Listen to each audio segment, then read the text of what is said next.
ಏಸಯ್ಯ. ಈ ದೀನನ ಬಾಳನು ಮೇಲಕ್ಕೆ ಎತ್ತಿದೆ ಅಯ್ಯ.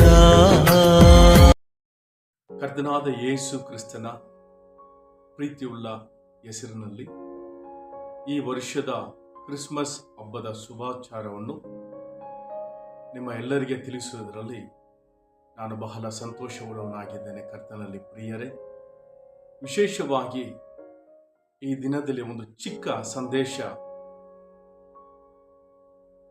ಕರ್ತನಾದ ಯೇಸು ಈ ಲೋಕದಲ್ಲಿ ಪ್ರತ್ಯಕ್ಷನಾದದ್ದು ಏಕೆ, ಮಾಂಸದಲ್ಲಿ ಆತನು ಹುಟ್ಟಿದ್ದು ಏಕೆ ಎಂಬುವಂಥ ಒಂದು 3 ಕಾರಣಗಳನ್ನು ಪವಿತ್ರ ಆತ್ಮನ ಸಹಾಯದಿಂದ ನಿಮಗೆ ತಿಳಿಸಲಿಕ್ಕೆ ಕರ್ತನಲ್ಲಿ ನಾನು ಬಹಳ ಸಂತೋಷವುಳ್ಳವನಾಗಿದ್ದೇನೆ. ಈ ಕ್ರಿಸ್ಮಸ್ ಹಬ್ಬವನ್ನು ಆಚರಿಸುವುದು ಒಳ್ಳೆ ಸಂತೋಷಕರವಾದದ್ದು. ಅದೇ ರೀತಿಯಾಗಿ ಯೇಸು ಸ್ವಾಮಿ ಬಂದಂಥ ನಿಜ ಕಾರಣವನ್ನು, ಸತ್ಯವನ್ನು ನಾವು ಅರಿತು ಆಚರಿಸುವುದು ಇನ್ನೂ ಸಂತೋಷಕರವಾದದ್ದು ಮತ್ತು ಆಶೀರ್ವಾದವಾದದ್ದೆಂದು ನಾನು ನಂಬುತ್ತೇನೆ. ಆದ ಕಾರಣ 1 ಯೋಹಾನನಿಗೆ ಬರೆದ ಪತ್ರಿಕೆಯಲ್ಲಿ 3ನೇ ಅಧ್ಯಾಯ 8ನೇ ವಾಕ್ಯದಲ್ಲಿ ಸೈತಾನನ ಕೆಲಸಗಳನ್ನು ಲಯ ಮಾಡುವುದಕ್ಕೋಸ್ಕರವೇ ದೇವಕುಮಾರನು ಪ್ರತ್ಯಕ್ಷನಾದನು. ಅನೇಕ ಜನರು ಏಕೆ ಯೇಸು ಸ್ವಾಮಿ ಈ ಲೋಕಕ್ಕೆ ಮನುಷ್ಯನಾಗಿ ಹುಟ್ಟು ಬಂದರು ಎಂಬುದಾಗ ಅನೇಕ ಕಾರಣಗಳನ್ನು ಹೇಳಬಹುದು. ಆದರೆ ಇಲ್ಲಿ ವಾಕ್ಯವು ನಮಗೆ ತಿಳಿಸುವಂತ ನಿಜ ಸತ್ಯವನ್ನು, ನಿಜವಾದ ಒಂದು ಸಂಗತಿಯನ್ನು, ಸೈತಾನನ ಕೆಲಸಗಳನ್ನು ಲಯ ಮಾಡುವುದಕ್ಕೋಸ್ಕರವೇ ಯೇಸು ಸ್ವಾಮಿ, ಸರ್ವಶಕ್ತನಾದ ದೇವರು, ಭೂಮಿ ಆಕಾಶವನ್ನು ಉಂಟು ಮಾಡಿದಂಥ ದೇವರು, ಮಾಂಸದಲ್ಲಿ ನರ ಅವತಾರವೆತ್ತಿ ಆತನು ನಮಗೋಸ್ಕರ ಹುಟ್ಟಿ ಬಂದ ಕಾರಣ ಸೈತಾನನ ಕೆಲಸಗಳನ್ನು ಲಯ ಮಾಡುವುದಕ್ಕೋಸ್ಕರವೇ ಅಂದರೆ ಅಳಿಸಿ ಹಾಕುವುದಕ್ಕೋಸ್ಕರ ಎಂಬುದಾಗಿ ನಾವು ನೋಡುತ್ತೇವೆ. ಕಾರಣ ಅನೇಕ ಜನರು ಈ ದಿನದಲ್ಲಿ ಸೈತಾನನ ಬಂಧನದಿಂದ ನರಳಾಡುತ್ತಾ ಸಿಕ್ಕಿ ರೋಗದಲ್ಲಿಯೂ, ಪಾಪದಲ್ಲಿಯೂ, ಸಂಕಟದಲ್ಲಿಯೂ, ನಾನಾ ವಿಧವಾದ ಸಮಸ್ಯೆಗಳಿಂದಲೂ ಅವರು ನರಳುತ್ತಾ ಇದ್ದಾರೆ.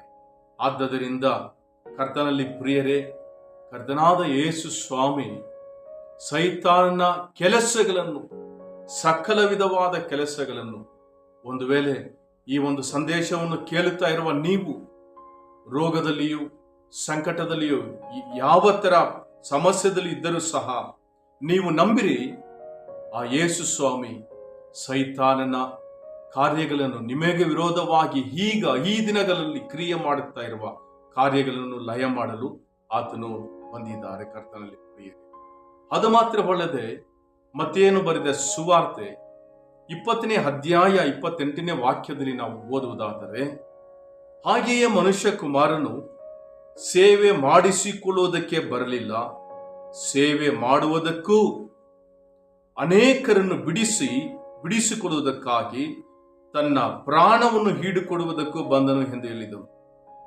ಕರ್ತನಲ್ಲಿ ಪ್ರಿಯರೇ, ನಮ್ಮನ್ನು ಬಿಡಿಸಲಿಕ್ಕೆ ಪಾಪದ ಬಂಧನದಿಂದ, ಶೋಧನೆಗಳಿಂದ, ಸಮಸ್ಯೆಗಳಿಂದ, ರೋಗಗಳಿಂದ ಯೇಸು ಸ್ವಾಮಿ ನಮ್ಮನ್ನು ಬಿಡಿಸಲಿಕ್ಕೆ ಈ ಲೋಕಕ್ಕೆ ಬಂದ ಒಂದು ಮುಖ್ಯ ಕಾರಣವಾಗಿದೆ. ವಾಕ್ಯವು ಸ್ಪಷ್ಟವಾಗಿ ಹೇಳುತ್ತದೆ, ಆತನು ನಮ್ಮನ್ನು ಬಿಡಿಸಲಿಕ್ಕೆ ಬಂದನು. ಮಾತ್ರವಲ್ಲ, ನಮಗೋಸ್ಕರ ತನ್ನ ಪ್ರಾಣವನ್ನು ಹೀಡಿಕೊಡುವುದಕ್ಕೂ ಬಂದನು. ಎಷ್ಟು ಯೇಸು ಸ್ವಾಮಿ ನಮ್ಮನ್ನು ಪ್ರೀತಿ ಮಾಡ್ತಾರೆ ನೋಡಿ.